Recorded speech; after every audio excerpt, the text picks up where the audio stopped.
আজ সরস্বতী পুজো। প্রত্যেক বছরের ন্যায় এবছরও বাগদেবীর আরাধনায় মেতেছে শিলিগুড়ির সূর্য সংঘ ক্লাব। এবছর তাদের এই পুজো 24 বছরে পদার্পণ করলো। জানা গিয়েছে এবছর প্রাক রজত জয়ন্তী বর্ষে তাদের থিম পলাশ প্রিয়ার আরাধনায়। তাদের এই পুজো এবছর নজর কাটতে চলেছে শহর শিলিগুড়িবাসীর। মণ্ডপ জুড়ে নারীদের সুরক্ষা ও সম্মানের বার্তা দেওয়া হয়েছে। পাশাপাশি রয়েছে সুসজ্জিত আলোকসজ্জা। এছাড়াও মূর্তিতেও রয়েছে বিশেষ চমক। 18 ফুটের মূর্তি তৈরি করা হয়েছে। উদ্যোক্তাদের দাবি, এই পুজো নিষ্ঠার সঙ্গে সদস্যরা করে থাকেন। প্রতি বছরের মতো এবারও সদস্যরা এই পুজোতে সক্রিয় অংশগ্রহণ করেছেন।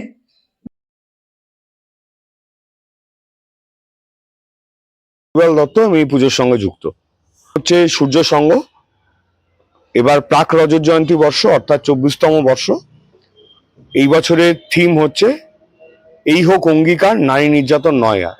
আমরা এমন একটা সমাজ গড়তে চাই যেই সমাজে নারীদের সুরক্ষা থাকে, নারী নির্যাতন বন্ধ হয় এবং আমরা যারা অভিভাবক আছি তারাও শান্তিতে থাকতে পারি, যে রাত্রিতে দেরি করে আসতে পারো আমাদের মনের মধ্যে যাতে সেই ভাবনাটা না থাকে যে তার কিছু হলো না। তো সেটাই হচ্ছে আসল কথা এবং সেই জিনিসটাই আমরা চাই।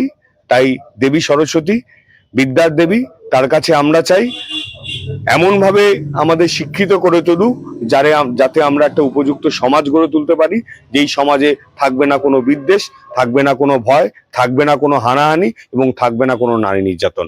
নারীরা সুরক্ষিত থাকবে, এটাই হচ্ছে আসল কথা। Bureau report, news capsule.